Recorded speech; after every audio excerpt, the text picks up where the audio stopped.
जहाँ छन् बुद्धका आँखा स्निग्ध शान्त र सुन्दर, त्यहाँ छ शान्तिको क्षेत्र मेरो राष्ट्र मनोहर। प्राणभन्दा प्यारो लाग्छ मेरो देश कता कता, छल्किन्छ ममता मेरो भावगङ्गा जतातता। बिहान उठ्ने बित्तिकै हिमाल देख्न पाइयोस्, यी हातले सधैँ नेपाल लेख्न पाइयोस्। नमस्कार, आज पनि तपाईहरुकै आवाज बनेर जनताको आवाज लिएर यही समयमा प्रत्यक्ष प्रसारणमा आइसकेको छु। काष्ठमण्डप टेलिभिजन, राज्य टेलिभिजन, एस टेलिभिजन र करवा टेलिभिजनको प्रस्तुति जनताको आवाज लिएर म दीपक खाँड तपाईहरुको माझ उपस्थित भइसकेको छु। र मैले भन्नै पर्दैन जनताको आवाजको बारेमा। जनताको आवाज सम्पूर्ण जनताको माझ, जनताको हरेक जनताको मुटुमा बस्न सफल भइसकेको छ।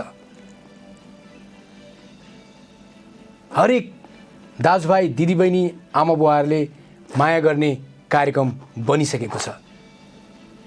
धेरै ठाउँबाट हामीलाई कल आउँछ, एसएमएस आउँछ, हरेक दुःख पीडाका कुराहरू उहाँहरूले हामीलाई सुनाउनुहुन्छ, एसएमएस गर्नुहुन्छ र सकभर सकेसम्म तुरुन्त हामीले उहाँको समस्यालाई समाधान गर्ने हामीले कोसिस गरेका हुन्छौँ र उहाँको समस्याको समाधानको हामीले निराकरण पनि गर्ने गर्छौँ।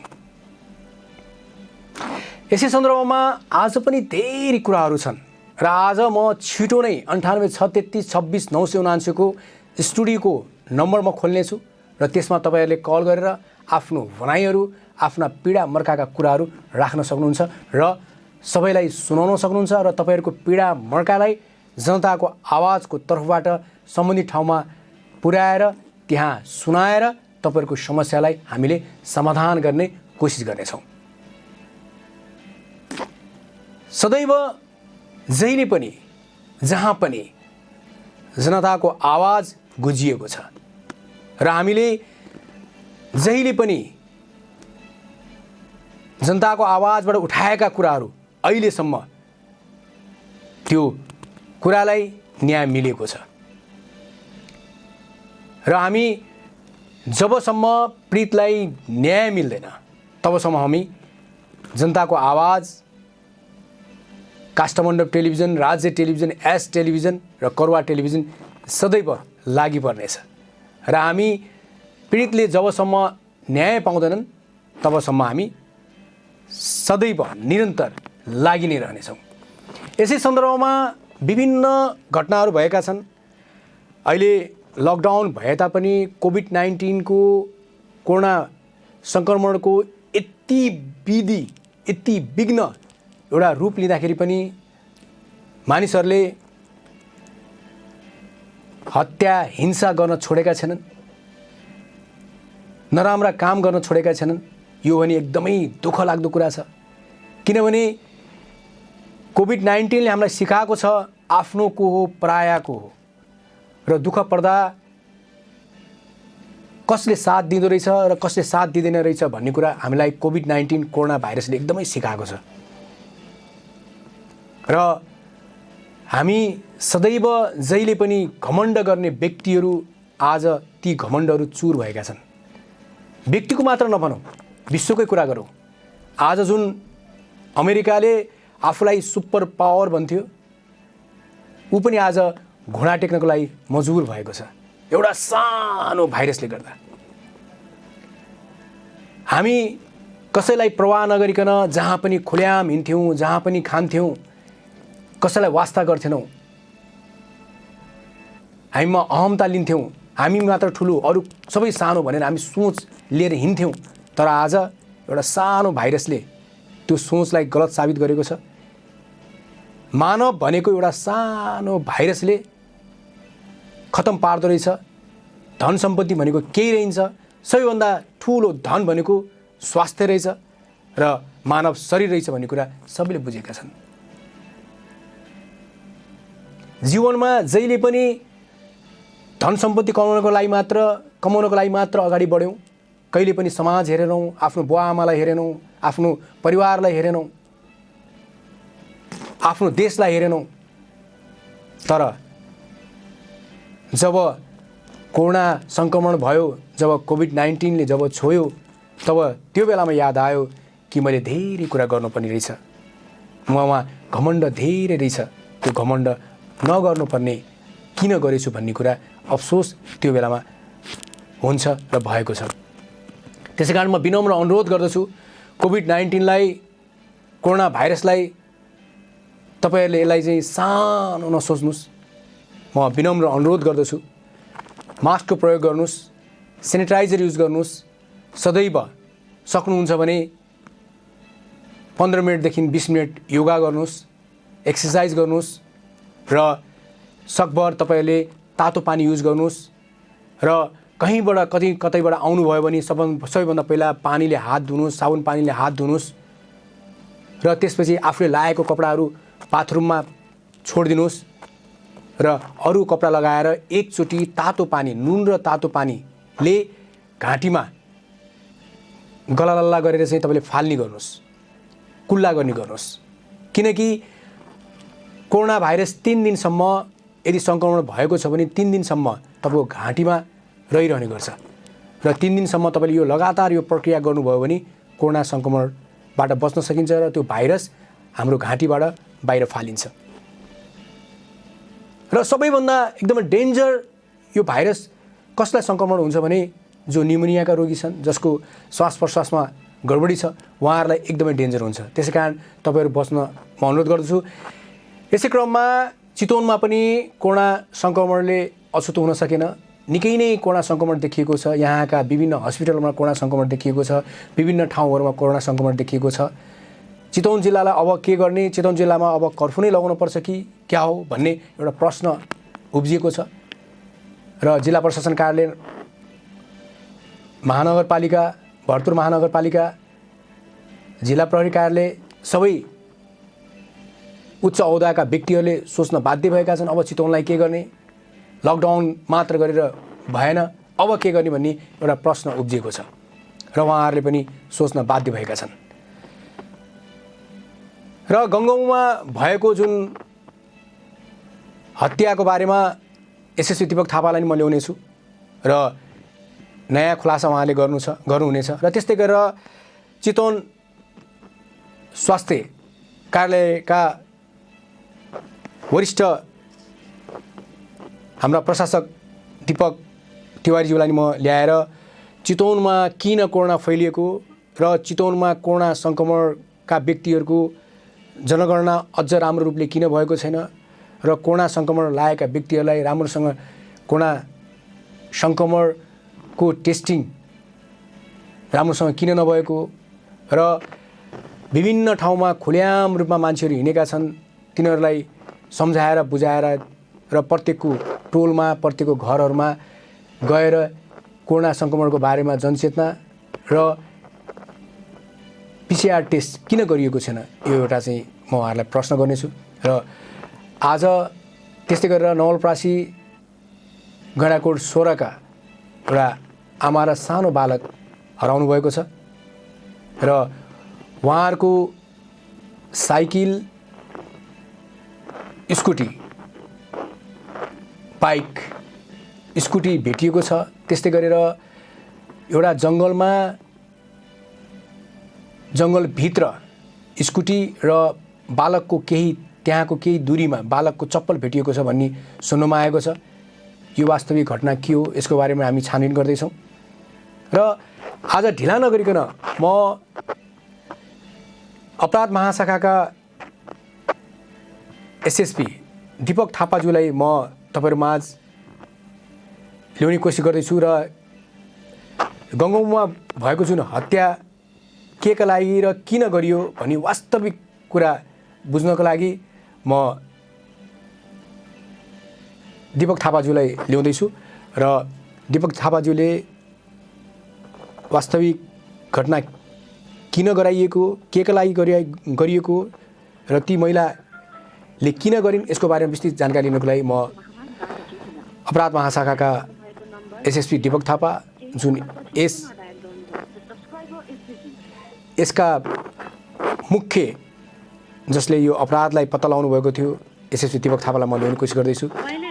उहाँ धेरै व्यस्त हुनुहुन्छ, तैपनि व्यस्तको बावत पनि आज मैले दीपक थापाज्यूलाई ल्याउने कोसिस गर्दैछु। त्यस्तै गरेर कोभिड-19 महामारीको बढेसँगै गृह मन्त्रालयले प्रत्येक जिल्लाका प्रमुख जिल्ला अधिकारीज्यूहरूलाई पास नदिनको लागि अनुरोध गरेका छन् र विशेष रूपमा उपत्यका भित्रिने सम्पूर्ण यात्रुवाहकहरूलाई एकदमै पूर्ण रूपले रोक लगाइएको छ र सकभर पासलाई पनि रोकिएको छ। यसै सन्दर्भमा र अहिले उहाँ मिटिङमा हुनुहुन्छ भने सुन्नमा आयो र जनताको आवाजमा ढिला नगरिकन म एकचोटि फेरि म दीपक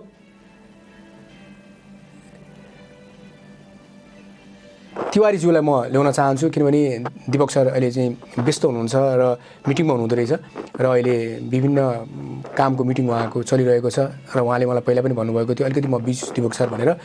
र जनताको आवाजमा मैले सकभर अब वरिष्ठ जनस्वास्थ्य प्रशासक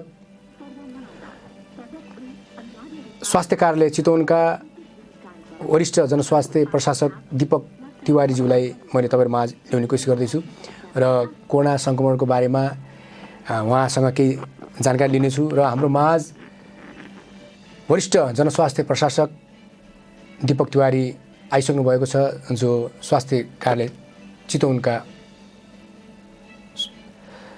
प्रशासक हुनुहुन्छ। र दीपक तिवारीज्यूलाई जनताको आवाजमा म स्वागत गर्न चाहन्छु। हेलो, नमस्ते। हजुर नमस्कार। आराम हुनुहुन्छ? हजुर आरामै छु, हजुर ठिकै छु। अनि के छ अहिले चाहिँ यो चितवन जिल्लामा एकदमै कोरोना भाइरसको बिगबिगी बढेको छ। कोभिड-19ले एकदमै यसलाई चाहिँ हामीलाई चाहिँ पन्छ्याइरहेको छ। चितवनवासीहरू एकदमै त्रसित छन्। अहिले त हुँदा प्रत्येक होइन एउटाका घरमा नभइकन अहिले चाहिँ तपाईँको चाहिँ टोलमा भइरहेको छ। त्यस्तै गरेर चाहिँ एउटा हस्पिटलमा पनि तपाईँको चाहिँ हस्पिटलहरूमा चाहिँ तपाईँको कोरोना सङ्क्रमण फैलिरहेको छ। यसको बारेमा केही भनिदिनुहोस् न। हजुर धन्यवाद। सर्वप्रथम यो एकदमै अहिले पछिल्लो पटक चितवन जिल्लामा अलिकति सङ्क्रमण दिन प्रतिदिन फैलिएको हो कि भन्ने खालको तथ्याङ्क आइरहेको अवस्था छ। हजुर, चितवन जिल्लामा जति बेला 118 जना सङ्क्रमित थिए त्यति बेला हामी त्यति धेरै चिन्तित थिएनौँ। 118 सङ्क्रमित भइरहँदाखेरि केही दिन 10 दिनसम्म कुनै पनि सङ्क्रमितहरू नयाँ पत्ता लगाइरहेका थिएनन्। हजुर, तर पछिल्लो पटक जब 118बाट 126 पुग्यो तथ्याङ्क, त्यस पछाडि हामीलाई चिन्ता सुरु भयो। किनभने पहिला र पछिमा के फरक भयो भने पहिला जति पनि सङ्क्रमणहरू थिए ती धेरै जसो विदेशबाट आएर क्वारेन्टाइनमा बसेका व्यक्तिहरूमा देखिएको थियो। हजुर, जब 18बाट 26 को तथ्याङ्क पुग्यो त्यति बेला समुदाय स्तरबाट अन्य सेवा लिन आउने व्यक्ति, एक्सिडेन्ट भएर उपचार गर्न जाने व्यक्तिहरूमा चाहिँ सङ्क्रमण देखा पर्यो। त्यस पछाडि चाहिँ चितवनमा अब सङ्क्रमण फैलिन्छ भन्ने खालको चाहिँ चिन्ताहरू बढ्यो र त्यस पछाडि के छ त अवस्था भनेर जाँच्नको लागि हामीले अलिकति समुदाय स्तरबाट कलेक्सन हुने स्वाबलाई चाहिँ हामीले नमुना सङ्कलनलाई थोरै बढायौँ।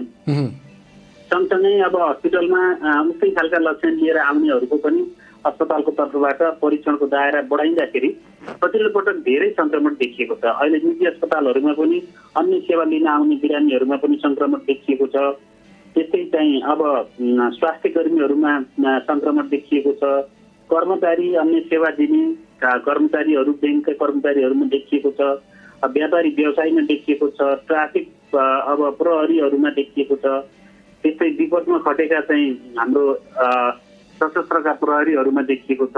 अब यसले हेर्दाखेरि धेरै चाहिँ यो धेरै पेसालाई समेटेको पनि देखिन्छ र धेरै फरक दायरालाई चाहिँ यसले समातेको देखिन्छ। त्यसले गर्दा अहिलेको सङ्ख्या, अहिले हामीसँग चितवन जिल्लामा आजको समयसम्म 152 जना सङ्क्रमितहरू पुगिसकेको अवस्था छ र सबैभन्दा धेरै अहिले महानगरपालिकामा चाहिँ हुनुहुन्छ।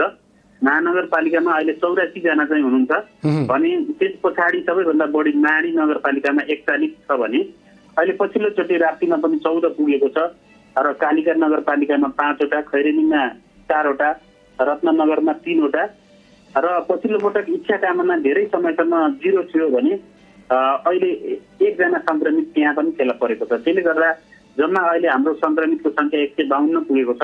तथापि अब यहाँ आएर काम गर्ने कर्मचारी, यहाँ आएर चाहिँ व्यवसाय गर्ने व्यवसायीहरू पनि यो तथ्याङ्कमा चाहिँ समावेश भएका छन्। जस्तै त्यसले गर्दा अलिकति जोखिमको अवस्था चाहिँ पहिलाभन्दा धेरै बढेको चाहिँ हामीले अनुभूति गरिरहेको छौँ। दिपक सर, जस्तै कि बिचमा एकपल्ट आजभन्दा 10-15 दिन अगाडि तपाईँको चाहिँ कोरोना टेस्टको क्रम नै रोकिएको थियो। अलिकति बिचमा आएर कोरोना टेस्ट गर्न रोकिएको भन्ने कुरा हामीलाई चाहिँ समाचार प्राप्त भएको थियो। यो कतिको सत्य हो र सायद त्यसैको उपज आज चाहिँ कोभिड-19 कोरोनाले चाहिँ चितवनमा चाहिँ हावी भएको हो कि होइन? बिचमा रोकिएको भन्ने त होइन, बरु चाहिँ अब ल्याब चाहिँ लामो समयसम्म कन्टिन्युस चाहिँ 24 घन्टा चल्दाखेरि अब पहिलाको व्यवस्थापनमा केही चाहिँ फरक हुँदाखेरि पहिलाका व्यवस्थापनमा रहेका स्वास्थ्य कर्मीहरू चाहिँ फिर्ता जहाँबाट जम्मा भएका थिए फिर्ता जाने क्रम पनि भयो। त्यसले गर्दा अलिकति चाहिँ जुन 24 घन्टाको चलिरहेको ल्याब छ त्यो स्पिडमा चाहिँ चल्न सकेन र अब हप्तामा चाहिँ एउटा मात्रै टिमले काम गर्ने हुँदाखेरि उहाँहरू हप्तामा एक दिन अब ल्याबको चाहिँ सरसफाइको लागि र अब मानवीय चाहिँ रेस्टको लागि पनि उहाँहरूले चाहिँ शनिबार काम गरेको भए शनिबारको सट्टा चाहिँ गरेर चाहिँ लिनुभएको थियो। त्यति बेला अब एक सिफ्ट मात्रै चल्दाखेरि अलिकति टेस्टिङ त घटेको हो। तथापि अब त्यति बेला हामी क्वारेन्टाइनको परीक्षणलाई धेरै कम हुँदै गइसकेको थियो। क्वारेन्टाइनमा आउने विदेशबाट आउनेहरूको क्रम पनि घटेको थियो र अहिले पछिल्लो पटक अब यो सङ्क्रमणहरू बढ्न थालेको देखिएपछि अहिले ल्याबले चाहिँ अब जति सकिन्छ फुल फेजमा चाहिँ जाने भनेर अहिले उहाँहरू पछिल्ला दिनमा चाहिँ दिनरात खटिरहनु भएको छ। अहिले चाहिँ उहाँहरूले जुन पहिलाको अवस्थामा धेरै स्याम्पलहरू हेर्नुहुन्थ्यो त्यही अवस्थामा चाहिँ विगतका केही दिनदेखि ल्याब चाहिँ सञ्चालन भइरहेको अवस्था छ। अनि जस्तै कि आज चाहिँ यो बजार लगायत विभिन्न ठाउँमा प्रहरीलाई हस्पिटलमा जब कोरोना सङ्क्रमण देखिएको छ भने आज चाहिँ एउटा स्वास्थ्य कार्यालय चितवनले पनि केही यसमा पहल चालेको छ कि छैन र यसको बारेमा तपाईँहरू सम्बन्धित निकायहरूमा छलफल गरेर अब के गर्ने होइन, अब चाहिँ अब कर्फ्यू नै लगाउने कि या चाहिँ कुनै अरू तरिकाले चाहिँ कोरोना सङ्क्रमणबाट बच्नको लागि चितवनवासी जनताहरूलाई बचाउनको लागि त्यस्तो क्रियाकलापहरू त्यस्तो के कार्यहरू अपनाउन खोज्नु भएको छ या त्यस्तो सोच के छ तपाईँहरूको? पछिल्लो पटक हामीले अब जिल्लामा सिसिएमसी र अब स्थानीय तहहरूलाई पनि अहिले पछिल्लो पटकको अवस्थाको बारेमा निरन्तर हामीले चाहिँ गराइरहेका छौँ र अस्ति मात्रै हाम्रो स्थानीय तहका प्रमुखज्यूहरूसँग जिल्ला विपद समिति बसेका थियौँ र त्यति बेला मैले जिल्लाको अवस्थालाई विश्लेषण गरेको थिएँ। विश्लेषण गरिसकेपछि अहिले पछिल्लोचोटि हामीले जति सङ्क्रमणको कन्ट्याक्ट ट्रेसिङहरू गर्दैछौँ त्यसको नतिजा पछाडि चाहिँ हामीले त्यो नतिजालाई हेरेर आउने दिनमा निर्णय लिगौँला भनेर चाहिँ उहाँहरूले जस्तोसुकै निर्णय लिनलाई पनि हामी चाहिँ तयार भएको र अवस्था अनुसार हामी जाने भन्ने चाहिँ त्यहाँ उहाँहरूले मन्तव्यमा राख्नु भएको थियो र पछिल्लो पटक कन्ट्याक्ट ट्रेसिङ गरेका केसहरूको अझै आज र भोलिसम्ममा चाहिँ लगभग हामीले ती केसहरूको चाहिँ कन्ट्याक्ट ट्रेसिङ सक्छौँ। त्यस पछाडि लगभग अब हामीले कन्ट्याक्ट ट्रेसिङकै क्रममा पनि पछिल्लो पटक धेरै केसहरू त्यस पछाडि मिटिङ पछाडि पनि दिन प्रतिदिन केसहरू चाहिँ आइरहेको अवस्था छ। त्यसले गर्दा अहिले फाटाफुट कहीँ चाहिँ ओडाहरूमा चाहिँ निषेधाज्ञा गर्ने यस्तो क्रम चाहिँ सुरु भएको छ। जस्तो अहिले रत्ननगर नगरपालिकामा एउटा चाहिँ ब्याङ्कको कर्मचारीलाई सङ्क्रमण देखिएपछि त्यहाँका वित्तीय संस्थाहरू र त्यहाँका दुईटा वडामा रहेका संस्थाहरूलाई चाहिँ उहाँहरूले अब अर्को चाहिँ उहाँहरूको परीक्षण सम्पन्न नभएसम्म कन्ट्याक्ट ट्रेसिङ नसकिएसम्म त्यहाँ चाहिँ एक किसिमको लकडाउन उहाँहरूले गर्नुभएको छ। त्यस्तै अब अहिले पछिल्लो पटक हाम्रा छिमेकी जिल्लाहरू र छिमेकी नगरपालिकाहरूले पनि गर्दै आएका छन् र हेटौँडा मकवानपुर जिल्लाले केही दिन अगाडि एक हप्ताको लागि चाहिँ लकडाउन गरेको छ। त्यस्तै छिमेकी जिल्ला नवलपरासीमा कावसती नगरपालिकाले गरेको छ र अब अहिले हाम्रो तथ्याङ्कले पनि अब त्यतातर्फ बढ्नको लागि चाहिँ अग्रसर देखिन्छ र मलाई लाग्छ अब केही दिनमा यसमा स्थानीय प्रशासन र स्थानीय सरकारले चाहिँ केही निर्णय लिनुहुन्छ। जस्तै अहिले कतिपय होइन एउटा हस्पिटलमा र कतिपय स्वास्थ्य कर्मीहरूले चाहिँ आज चाहिँ स्वास्थ्य कार्यालय चितवनले पनि त्यति चाहिँ सामानहरू हामीलाई उपलब्ध गराएको छैन। जस्तै अब सेनिटाइजरहरू मास्कहरू पनि हामीलाई उपलब्ध गराएको छैन। त्यस्तै कारणले पिपीहरू पनि हामीलाई उपलब्ध गराउनु भएको छैन भन्ने कुराहरू चाहिँ धेरै गुनासो आएको छ। यसमा के भन्न चाहनुहुन्छ? हजुर, अब हामीले चाहिँ निजी संस्थालाई हामीले त्यो उपलब्ध गराएका छैनौँ, त्यो सत्य हो। किनभने निजी संस्थालाई हामीलाई त्यो उपलब्ध गराउने म्यान्डेट चाहिँ माथिबाट आएको पनि छैन। र अहिले हामीलाई जति पनि सार्वजनिक संस्थाहरू जुन सरकारी संस्थाहरू छन् त्यहाँ चाहिँ यसको कमी छैन। अहिले हामीले सबै किसिमका स्वास्थ्य संस्थाहरू जुन हाम्रा सरकारी निकाय अन्तर्गतका छन् त्यसमा चाहिँ हामीलाई टिपीको कुनै कमी छैन। दीपक सर मैले बिचमा कुरा काटेँ। जस्तै कि कोरोना सङ्क्रमण भनेको कोभिड-19 भनेको त एउटा चाहिँ होइन सरकारी निकायको सरकारी हस्पिटललाई या प्राइभेट हस्पिटललाई भनेर त आउँदैन नि त, होइन र? यो कोरोना सङ्क्रमण भनेको त सबैलाई लाग्ने कुरा हो, सबै ठाउँमा हामीले हेर्नुपर्छ नि, होइन र? हो, हजुरले भनेको कुरा एकदमै सही हो। र यसमा चाहिँ के छ भने अहिले हामीले कोरोना सङ्क्रमितहरूको उपचारको लागि अब आजका मितिसम्म भरतपुर अस्पताल मात्रै एउटा अस्पताल हो। अहिलेसम्म निजी अस्पतालहरूले पनि जब त्यहाँ डायग्नोसिस हुन्छ उहाँहरूले भरतपुर अस्पतालमै पठाइरहने गर्नु भएको छ। त्यसले गर्दा अहिले यी कोरोनाको लागि डेडिकेटेड हस्पिटल अहिले हाम्रो सरकारी अस्पताल मात्रै हो। त्यसले गर्दाखेरि हामीले चाहिँ निजी अस्पतालहरू जब कोरोना डेडिकेटेड अस्पताल तिनीहरू बन्छन् त्यति बेला हामीले सरकारी स्रोत साधनबाट उहाँहरूलाई चाहिँ उपलब्ध गराउँछौँ। तर अहिलेसम्म चाहिँ अहिलेको अवस्था अनुसार चाहिँ हामीले अहिलेसम्म अरू अस्पतालहरूलाई दिएको छैन। तर छिटै चाहिँ यो पहल भइरहेको छ। त्यति बेलाको व्यवस्थापनको विषयमा हामीलाई मन्त्रालयबाट चाहिँ त्यो निर्देशन हुन्छ र त्यही अनुसार हामीले चाहिँ त्यति बेला व्यवस्थापन गर्नेछौँ। जस्तै अहिले चाहिँ पर्याप्त मात्रामा चाहिँ तपाईँको चाहिँ आज चाहिँ कोभिड-19 को किटहरू चाहिँ कस्तो छ? कि चेक जाँच गर्ने, कोरोना टेस्ट गर्ने, चेक जाँच गर्ने किटहरू चाहिँ प्रशस्त मात्रामा चितवनमा छ? अहिले चाहिँ हामीलाई केही समय प्रयोगशालामा चाहिँ किटहरूको अभाव छैन।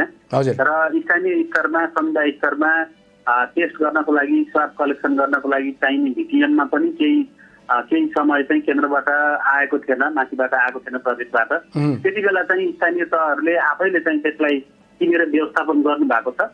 र अब भिटिएमको व्यवस्थापन पार्सियल्ली चाहिँ प्रदेशबाट भइरहेछ, पार्सियल्ली केन्द्रबाट पनि भइरहेको अवस्था छ भने नपुगेको अवस्थामा स्थानीय तहले आफैले पनि व्यवस्थापन गर्नु भएको छ। त्यसले गर्दा अहिलेको पछिल्लो पटकको यो उसमा कन्ट्याक्ट ट्रेसिङ र जति पनि क्वारेन्टाइनको स्वाब कलेक्सन छ त्यसमा भिटिएमको पनि अभाव चाहिँ छैन अहिले।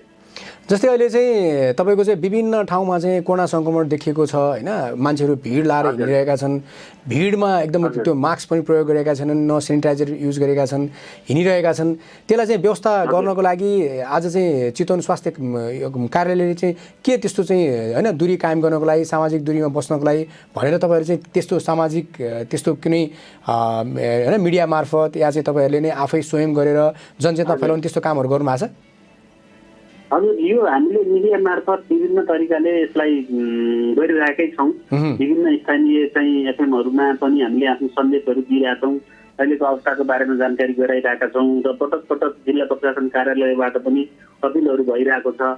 अहिले पछिल्लो पटक चाहिँ अब हामीले यो लकडाउन खुकुलो हुने बित्तिकै अब यो त यस सङ्क्रमण नै सकिएको भने जसरी चाहिँ सर्वसाधारणहरू आवश्यकताभन्दा बढी चाहिँ हिँडडुल गरेको र धेरै चाहिँ चलायमान भएको चाहिँ अवस्था छ। र केही दिन यता जब सङ्क्रमण बढ्न थाल्यो त्यस पछाडि चाहिँ केही दिन यता चाहिँ अलिकति चाहिँ हामीले जुन प्रयास गरेका थियौँ अब चाहिँ अवस्था जटिल आउँदैछ भनेर जुन बुझाउन खोजेका थियौँ केही दिनमा चाहिँ अलिक केही परिवर्तन चाहिँ देखिएको छ। तर एक हप्ता अगाडिको कुरा गर्ने हो भने त्यो एकदमै चाहिँ बेपरवाहसँग चाहिँ पब्लिकहरू चाहिँ हिँडिरहेको अवस्था थियो। र यसमा अहिलेको अवस्थामा अब सबैजनाले कोरोनाको बारेमा, कोभिड-19 को बारेमा अब लगभग बुझ्न कोही पनि बाँकी छैन। र बुझेका कुराहरूलाई सावधानी अपनाउने कुरामा चाहिँ अलिकति हेल्थ टेकरिङ भएको छ। अब हामीले हेल्थ टेकरिङ गऱ्यौँ भने यो अहिले फैलिँदै गएको उसलाई चाहिँ धेरै सजिलो हुन्छ, एकदमै छिटो फैलिनको लागि सजिलो हुन्छ। त्यसले गर्दा अत्यावश्यक कामको लागि बाहेक अरू बेला चाहिँ बाहिर निस्किनु हुँदैन। र वृद्धहरू, बालबालिकाहरू घर बाहिर ननिस्किनु भनेर स्वास्थ्य मन्त्रालयले आह्वान गरेको छ, त्यसलाई पनि पालना गर्नको लागि म फेरि पनि अनुरोध गर्न चाहन्छु।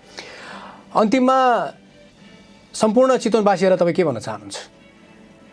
अहिले पछिल्लो पटक जुन हाम्रो लकडाउन खुकुलो भयो त्यो खुकुलो सँगसँगै अब व्यवसायहरूमा विभिन्न जिल्लाबाट कामदारहरू आएका छन्, उद्योगमा विभिन्न जिल्लाबाट चाहिँ कामदारहरू ल्याइएका छन्। अब तिनीहरूबाट चाहिँ ती सङ्क्रमण फैलिएका जिल्लाबाट आएका कामदार अथवा अन्य देशबाट आएका कामदारहरूबाट चाहिँ सङ्क्रमणको जोखिम चाहिँ थप बढेको छ। त्यसले गर्दा अब त्यस्ता व्यवसायहरू सञ्चालन गर्दाखेरि आवश्यकता अनुसार लिनुपर्ने स्वास्थ्य सजगता अपनाउनु पर्ने र सुरक्षाका उपायहरू गर्नुपर्ने हुनाले उहाँहरूले त्यसलाई चाहिँ स्ट्रिक्टली पालना गरिदिनको लागि म अनुरोध गर्न चाहन्छु। र पछिल्लो पटक वित्तीय संस्था होटेल व्यवसायसँग जोडिएका कुराहरूमा पनि सङ्क्रमण देखिएको हुँदा त्यस्ता ठाउँहरूमा पनि आवश्यक सतर्कता सहित मात्रै सेवा दिने र सतर्कता अपनाउन र सावधानी अपनाउन सकिन्न भने सेवालाई चाहिँ बन्द गर्न पनि पर्ने हुन्छ। त्यसले गर्दा त्यसको लागि आवश्यक सतर्कताको लागि चाहिँ व्यवसायहरूको तर्फबाट पनि पहल गर्नको लागि म अनुरोध गर्न चाहन्छु भने सर्वसाधारणलाई केही महिनापछि गरे हुने काम केही दिनपछि गरे हुने कामलाई आजको आज गर्नको लागि अगाडि सरेर नहिँड्नु होला। सकेसम्म कामको महत्त्व र त्यसको आवश्यकतालाई हेरेर मात्रै बाहिर निस्किनको लागि म अनुरोध गर्न चाहन्छु। सकेसम्म चाहिँ हामी पहिला जसरी लकडाउन चाहिँ राज्यले गरेको थियो त्यही लकडाउनकै अवस्थालाई चाहिँ हामीले कायम गर्न सक्यौँ भने अहिले फैलिन लागेको जुन सङ्क्रमण छ त्यसलाई चाहिँ हामीले ब्रेक गर्न सक्छौँ। यो चेन अफ ट्रान्समिसन भन्छौँ, त्यसलाई चाहिँ ब्रेक गर्न सक्छौँ। त्यसले गर्दा यसलाई ब्रेक गर्ने अब अरू कुनै अस्त्र छैन, हामी आफैले गर्न सक्छौँ। त्यसको लागि हामीले मास्क लगाउनु पर्यो, सामाजिक दूरी कायम गर्नु पर्यो र सकेसम्म अत्यावश्यक बाहेक अरू काममा हिँडडुल गर्नु भएन। त्यति गऱ्यौँ भने हामीले यो चेन अफ ट्रान्समिसन ब्रेक गर्न सक्छौँ र कोरोनाको सङ्क्रमणबाट आफू पनि बच्न सक्छौँ र समाजलाई पनि बचाउन सक्छौँ। आफ्नो व्यस्त समयको बावजुद पनि एउटा चितवनवासीमा तपाईँले चाहिँ आफ्नो भनाइ राखिदिनु भयो र चितवनवासीलाई सचेत गर्नको लागि कोरोना सङ्क्रमणबाट बच्नको लागि र कोरोना सङ्क्रमणको बारेमा के भइरहेको छ भन्ने कुरा जानकारी दिनुभयो। त्यसको लागि धेरै धेरै धन्यवाद दिँदै अहिले पनि हामी छुट्टिन्छौँ है सर। धन्यवाद थ्याङ्क यू। हाम्रो माझ हुनुहुन्थ्यो चितवन स्वास्थ्य कार्यालयका वरिष्ठ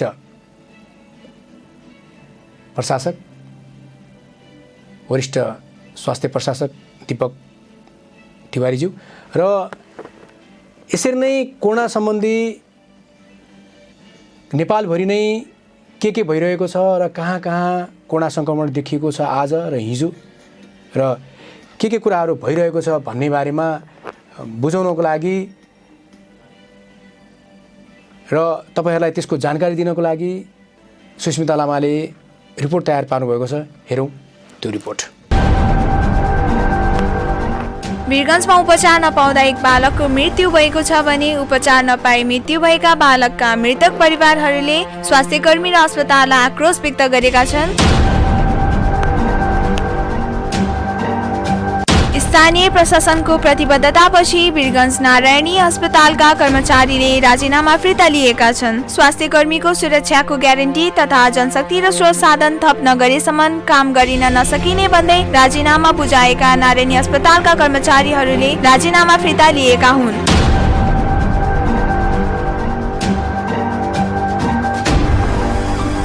स्वास्थ्यकर्मीको सुरक्षा तथा जनशक्ति र स्रोत साधन थप गर्ने सम्बन्धमा स्थानीय प्रशासन, प्रहरी र राजनीतिक दलले प्रतिबद्धता जनाएपछि हाललाई राजीनामा फिर्ता लिएको छ।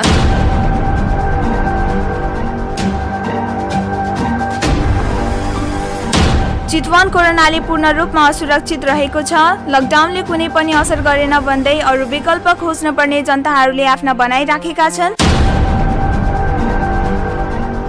चितवनको रत्नगर अस्पतालमा कार्यरत चिकित्सकमा पनि कोरोना संक्रमण पुष्टि भएको छ। भरतपुर कोभिड-19 परीक्षा प्रयोगशालामा बुधबार गरिएको परीक्षणमा अस्पतालमा कार्यरत एक 39 वर्ष चिकित्सकमा कोरोना संक्रमण पुष्टि भएको छ। त्यस्तै गरेर पछिल्ला केही दिन यता चितवनका अस्पतालहरूबाट धमाधम कोरोना भाइरस कोभिड-19 संक्रमित भेटिन थालेका छन्। उपचारका लागि विभिन्न ठाउँबाट आएका बिरामीहरूमा कोरोना संक्रमण पुष्टि हुन थालेको छ। मंगलबार राति भरतपुर अस्पताल कोभिड-19 प्रयोगशालामा गरिएको परीक्षणमा भरतपुरमा रहेका मौलाकालिका अस्पताल र नेशनल सिटी अस्पतालमा उपचाररत बिरामीमा पनि कोरोना भाइरस संक्रमण पुष्टि भएको छ। मौलाकालिका अस्पतालमा चितवनकै बिरामी संक्रमण देखिएको छ। इच्छाकामना गाउँपालिका वडा नम्बर 5 की 77 वर्षीय वृद्धमा कोरोना संक्रमण पुष्टि भएको छ। मेची आमदा अस्पतालमा कार्यरत चिकित्सकमा कोरोना पोजिटिभ भएपछि अस्पताल सिल गरिएको छ। मेची नगर 10 तुलाबारीमा रहेको सो अस्पतालको सबै सेवा बुधबारदेखि बन्द गरेर सिल गरिएको नगरपालिकाले जनाएको छ। नेपाल प्रहरी, नेपाली सेना र सशस्त्र प्रहरीतर्फका गरी बुधबारसम्म 694 जना सुरक्षाकर्मीमा कोरोना संक्रमण देखिएको छ।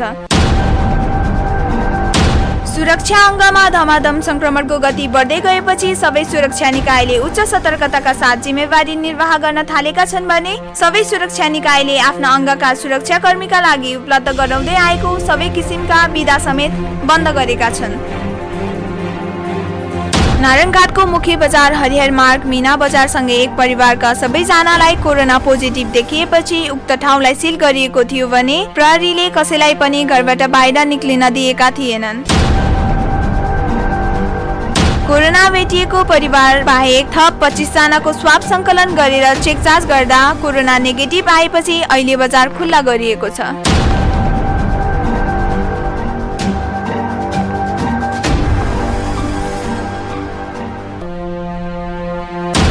त्यस्तै गरी 4 दिनको लामो प्रतीक्षापछि चितवन ट्राफिकको स्वाब सङ्कलन भएको सबै ट्राफिक प्रहरीहरूको कोभिड-19 को रिजल्ट नेगेटिभ आएको छ।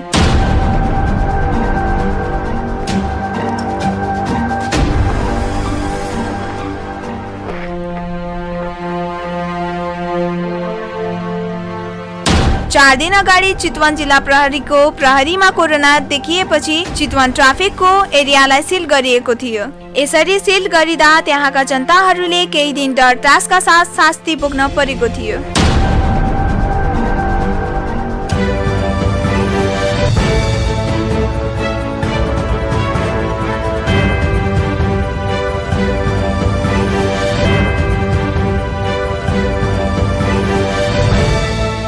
जनताको आवाजको लागि सुस्मिता लामाले रिपोर्ट तयार पार्नुभएको थियो। यो रिपोर्टपछि फेरि म पुनः स्वागत गर्न चाहन्छु काष्ठमण्डप टेलिभिजन, राज्य टेलिभिजन र एस टेलिभिजन र त्यस्तै गरेर करवार टेलिभिजनको प्रस्तुति जनताको आवाजमा। र जनताको आवाजमा आज एउटा खुसीको कुरा म भन्न चाहन्छु। जुन अलिकति भए पनि कोभिड-19 र कोरोनाबाट हामी बच्न सक्छौँ भन्ने एउटा खुसी आएको छ, अलिकति खुसी लागेको छ। रुसमा जसलाई रसिया भनिन्छ, रसियामा कोभिड-19 कोरोना भाइरसको भ्याक्सिन बनेको छ र विभिन्न त्यहाँका कोरोना सङ्क्रमित व्यक्तिहरूलाई त्यो भ्याक्सिन प्रयोग गरिएको छ र विश्वमा 6वटा भ्याक्सिनलाई मान्यता दिएको थियो जुन दोस्रो चरणमा युज गरिसकेपछि अब तेस्रो चरणमा त्यसलाई फेरि प्रयोग गरिँदैछ र त्यो प्रयोग गरे पश्चात हामी सम्पूर्ण जनतामा त्यो भ्याक्सिन छरिनेछ, दिइनेछ। र यसै क्रममा दुबईको आबुधाबीमा पनि चाइनाले निर्माण गरेको कोभिड-19 को भ्याक्सिन त्यहाँ युज गरिएको छ। 15,000 भोलिन्टियर स्वयंसेवकलाई युज गरिएको छ र जो कोभिड-19 बाट सङ्क्रमण भएका थिए ती व्यक्तिहरूलाई ती भ्याक्सिन दिँदा, त्यो भ्याक्सिन लगाइदा उनीहरूलाई राम्रो भएको छ र उनीहरूले खुसी व्यक्त गरेका छन्। यसै सम्बन्धी एक रिपोर्ट हेरौँ। Guys, okay, I'm going to show you something that will change the world. This is what everybody is talking about. This may be the COVID-19 vaccine. Yes, the vaccine. This is as exciting as it sounds. तपाईहरुलाई यो दृश्य देख्दा धेरै नै खुसी लाग्यो होला। यसको विस्तृत म जानकारी दिनेछु र विस्तृत जानकारीको लागि एकछिन धैर्य गर्नु होला। र यो कोभिड-19 कोरोनाको यो भ्याक्सिन तयार भइसकेको छ र छिटै नै अब यसलाई प्रयोगमा ल्याउँदैछन् र तिनीहरूलाई प्रयोगमा ल्याउँदैछन्। र त्यहाँ सबैभन्दा पहिला दुबईको आबुधाबीमा यो रिसर्च सेन्टर त्यहाँ खोलिएको छ र त्यो रिसर्च सेन्टरमा विभिन्न स्वयंसेवक भोलिन्टियरहरूलाई यो भ्याक्सिन प्रयोग गरिएको छ। जसलाई कोरोना सङ्क्रमण थियो त्यसलाई नै प्रयोग गरिएको छ र यो कोरोना सङ्क्रमण लागेका व्यक्तिहरूलाई यो भ्याक्सिन प्रयोग गरेपछि उनीहरूको जुन ज्वरोको टेम्परेचर एकदमै सही ठाउँमा आएको छ, जसलाई 103 104 ज्वरो थियो, त्यो यो भ्याक्सिन लगाउन बित्तिकै 96 97 मा आएको छ र यो भ्याक्सिन धेरै नै राम्रो र यसले कोभिड-19 कोरोनाबाट बचाउनको लागि धेरै राम्रो यो भ्याक्सिन बनेको छ भनेर भनेका छन्। हेरौँ अहिलेको पालीमा त्यही report. Right now, the world is racing. There are more than 150 COVID vaccines in development, from China to the UK to the US. Everyone is trying to find the cure for COVID. Some are failing at it, but others are succeeding. Like this vaccine from China. It passed phase 1 and it passed phase 2. Which means so far everyone that took it is safe from COVID. And now it's in the final phase, phase 3. Here at a center in Abu Dhabi, they are already doing vaccine trials. 15,000 volunteers like these guys are taking this vaccine in the Emirates right now. If the vaccine works on them, then it passes phase 3 and it's ready for the whole world. But for now, this is tested on different nationalities to make sure it's good for everyone. And when they succeed, we will have a fix for COVID. Finally! When this works, we all gonna go back to normal very soon.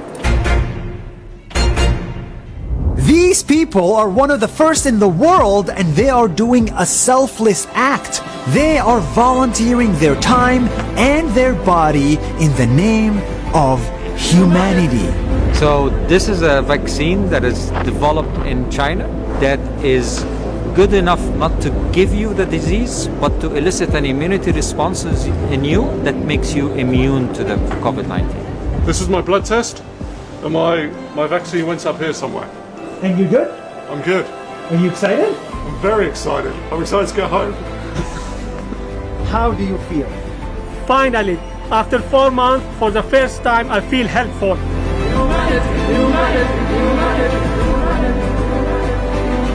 Now, of course, I have to say this. The vaccine is not for sale. It's still in development. We have many more months to go to make sure this is 100% safe. But according to doctors, do get excited because there is hope. Just look at these people. Tell your friends about these people. If they pass phase 3, then we can officially beat COVID and go back to shaking hands, to following tradition, to attending concerts, and to flying freely anywhere we want. Life can go back to normal when we find the vaccine. But for now, these people with a COVID-19 vaccine trial inside their body give us hope. See you next week.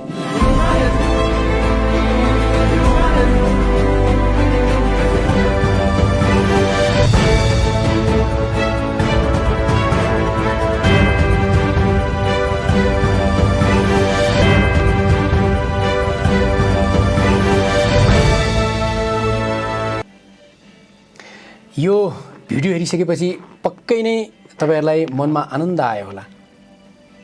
केही हदसम्म पनि अब चाहिँ हामी पक्कै बाँच्ने छौं यो कोरोना संक्रमणबाट भन्ने सोच आयो होला। हो, अब छिट्टै नै हाम्रो माझ कोभिड-19 भ्याक्सिन आउने छ र हामी फेरि त्यही संसारमा रमाउने छौं, त्यही दुनियामा रमाउने छौं जुन पहिला हामी रमणी गर्थ्यौं। फेरि हामी हिँडडुल गर्न सक्छौं, फेरि हामी आफ्नो परिवारजनलाई बोलाउन सक्छौं, आफ्ना इष्टमित्रहरूलाई बोलाउन सक्छौं, उहाँहरूको घरमा गएर हामी पनि खान सक्छौं, बस्न सक्छौं। तर पनि अहिले यो भ्याक्सिन आउनको लागि केही महिना केही दिन लाग्न सक्छन्। त्यसैकारण तपाईहरु प्लिज कोभिड-19 बाट कोरोना भाइरसबाट बच्न हरेक कुराहरू अपनाउनु होला, मास्क अनिवार्य लगाउनु होला र सोसियल डिस्टेन्सको त सबैभन्दा अगाडि पालना गर्नुहोला। र अघि पनि स्वास्थ्य कर्मीज्यूले, हाम्रो जिल्ला स्वास्थ्य कार्यालयका प्रमुखज्यूले हामीलाई भनिसक्नुभयो, जानकारी गराइसक्नुभयो कि पहिला विदेशबाट आएका व्यक्तिहरूबाट सङ्क्रमण हुन्थ्यो भने अहिले चाहिँ भित्रबाट नै सङ्क्रमण भइरहेको छ। यो धेरै नै डेन्जर हो, धेरै नै खतरनाक हो। यसको लागि हामीले लड्नै पर्छ र यसैको बारेमा केही तपाईहरुलाई प्रश्न गर्न छ या तपाईहरुको पीडामर्का केही छ या तपाईहरुको समाजमा कुनै घटनाहरू घटेको छ या तपाईहरुलाई कुनै किसिमको अन्याय परेको छ भने 9863362979 को नम्बरमा मलाई कल गर्न सक्नुहुन्छ। मैले कल खुला गरिसकेको छु। 9863362979 को नम्बर खुला गरिसकेको छु। तपाईले मलाई कल गरेर आफ्नो भनाइ राख्न सक्नुहुन्छ र 9863362979 मा आफ्नो छोटोमा आफ्नो भनाइ राख्नु होला र 9863362979 को नम्बर मैले खुला गरिसकेको छु। र आज विभिन्न ठाउँमा कर तिर्ने ठाउँमा, खानेपानीको बिल तिर्ने ठाउँमा, बिजुलीको बिल तिर्ने ठाउँमा त्यहाँ सोशल डिस्टेन्सको पालना गरेको हामीले पाएका छौँ। र म ती सरकारी अहोदामा बसेका त्यहाँका प्रमुखहरूसँग पनि म प्रश्न गर्न चाहन्छु, उहाँहरूलाई प्रश्न गर्न चाहन्छु, यति विघ्न रूपमा देख्दै पनि त्यो भिडलाई सोशल डिस्टेन्समा राख्न नसक्नुको कारण के हो र यदि त्यो सोशल डिस्टेन्समा राखिएन भने यदि त्यहाँ कोभिड-19 कोरोना संक्रमण भएका कोही व्यक्ति आएका छन् भने सबैलाई कोरोना सर्छ र त्यहाँका कर्मचारी र त्यही कर कार्यालयका, त्यही बिजुली विभागका, आज खानेपानी विभागका हाकिमहरूलाई पनि कोरोना सर्न सक्छ र उहाँहरूलाई कोरोना सर्यो भने आफ्नो परिवारलाई सर्न सक्छ र उहाँको परिवारलाई सरिसकेपछि समाजलाई, यो देशमा कोरोना अझ फैलिन्छ भन्ने सोच तपाईहरुमा किन नआएको? आज विभिन्न ठाउँमा भिड लाइनबद्ध तरिकाले लाइन लागेर आज टाँसिएर त्यो भिडमा कर तिर्नको लागि भिड जम्मा गरिएको छ। हेर्नुस् यो रिपोर्ट।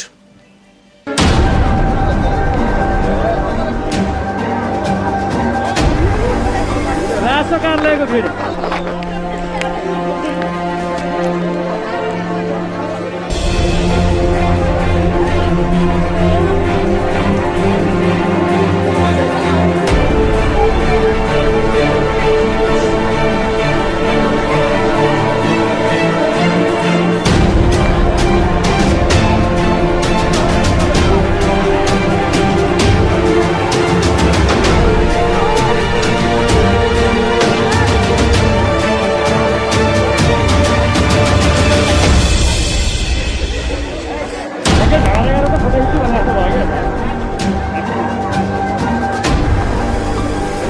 जम्मा लाग्दैन कोरोना।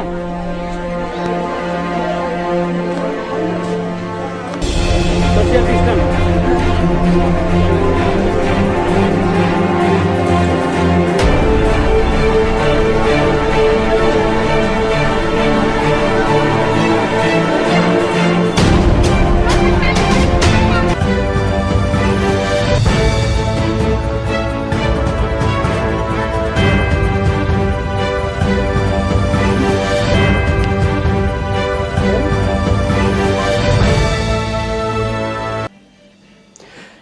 यो छोटो रिपोर्टपछि फेरि यो छोटो कमर्सियल ब्रेक र यो सानो न्युजपछि फेरि म पुनः स्वागत गर्न चाहन्छु। कोही कलर मित्र हाम्रो माझ आइसक्नु भएको छ। हेलो नमस्ते।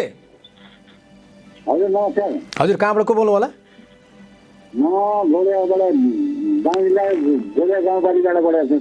हजुर के थियो तपाईँको समस्या, के थियो, केही भन्न थियो भन्नुहोस् त। यो क्वारेन्टाइन यहाँ सरकारले बन्द गरेको हो गाउँपालिका। तपाईँको यो कुन गाउँपालिका पर्यो? यो गोलिया गाउँपालिका पर्यो सर। अनि त्यहाँ के छ, क्वारेन्टाइनको व्यवस्था गरेको छ नि? त्यहाँ क्वारेन्टाइन बन्द गरेको छ? यो सब बन्द गरिएको छ। यहाँ छैन, राजोजी गाउँपालिका पठाउन पर्छ भन्नुभयो हाम्रो गाउँपालिका प्रधान यादवले। हजुर तपाईँको गरेर के भयो भन्नुहुन्छ भने आज हाम्रो एकदम सन्ध्याबाट मेरै भान्जा हजुर आचार्य हजुर उहाँ अब आइपुग्नु भएको छ। अहिले तपाईँ राताजी जानकारी कहाँ व्यवस्था र उहाँ राख्नु भइएको छ होइन। उहाँलाई फेरि के भन्नुहुन्छ भने लेखेको छ त्यस्तो मान्छेलाई यहाँ कन्ट्याक्ट व्यवस्था छैन भनेर यहाँ कुरो भयो। अनि के छ उहाँलाई चाहिँ के जस्तै कि कोरोना सङ्क्रमण देखिएको हो?